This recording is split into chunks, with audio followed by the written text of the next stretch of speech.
Hello, my name is Father John Slovikovski, and I am the pastor of Visitation Parish just up the street from Bishop McCourt High School. I'm an alumnus of Bishop McCourt, and I'm very happy to be sharing with you some reflections about the Gospel from the third Sunday of Lent. You know, it's very interesting that on the third Sunday of Lent in the A cycle, we move from what we had heard from Matthew's Gospel in the first and the second Sundays, which is always the temptation and then the transfiguration. We move to the Gospel of John, and there are three readings from the Gospel of John. The first is from the Samaritan woman at the well, the second is from the man born blind, and the third is from the raising of Lazarus. So it's really unique because John actually does not have a particular place in the liturgical cycle. So anytime that we get to hear from him, it's kind of unique and it's actually very informative. So today we hear about the dialogue that happens between Jesus and the Samaritan woman. And it's among one of the most lengthy Gospels and the most theological Gospels in all of the Scriptures. And the most startling aspect of the whole thing is the fact that this conversation happens at all. You know, Jesus was a very observant Jew at his time, and he would have never, ever been expected to have a conversation out in the open with a woman. That would have been verboten or forbidden. And also there was great animosity that there existed between the Jews and the Samaritans, which would have prevented this conversation as well.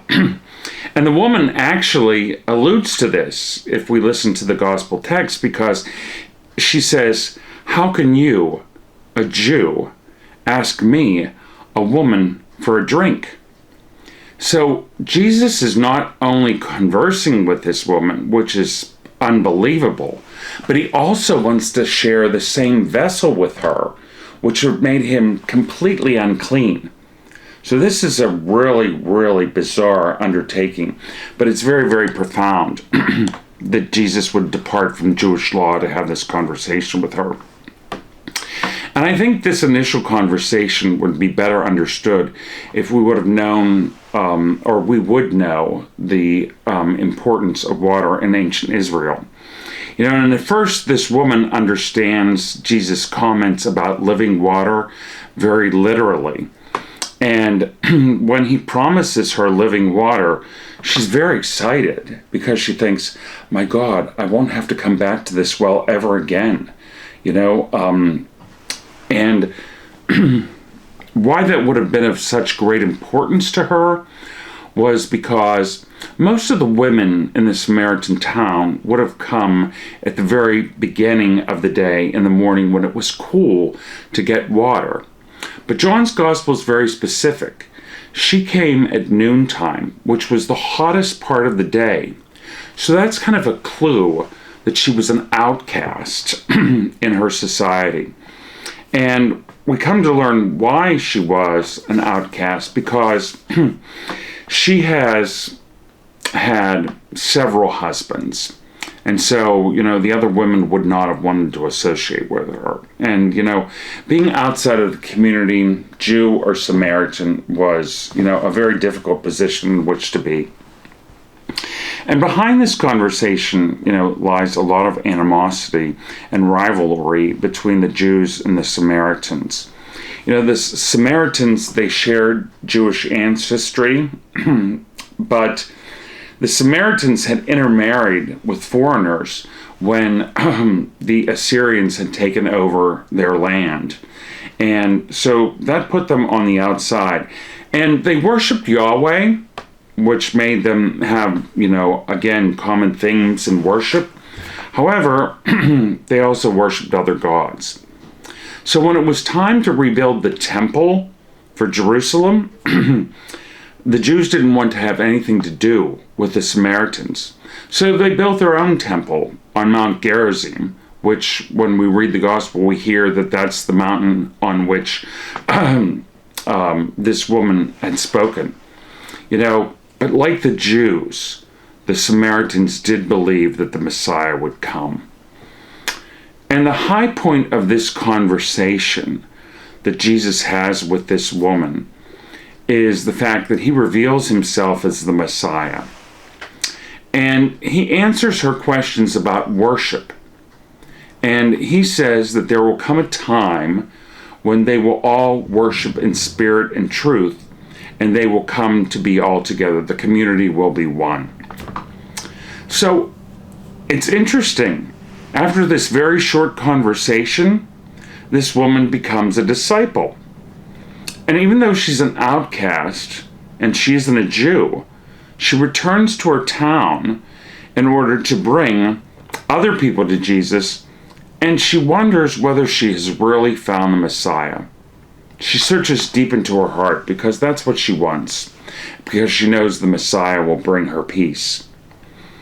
And the Samaritan woman returns with the townspeople to meet Jesus for themselves, and so many of them come to believe who he is.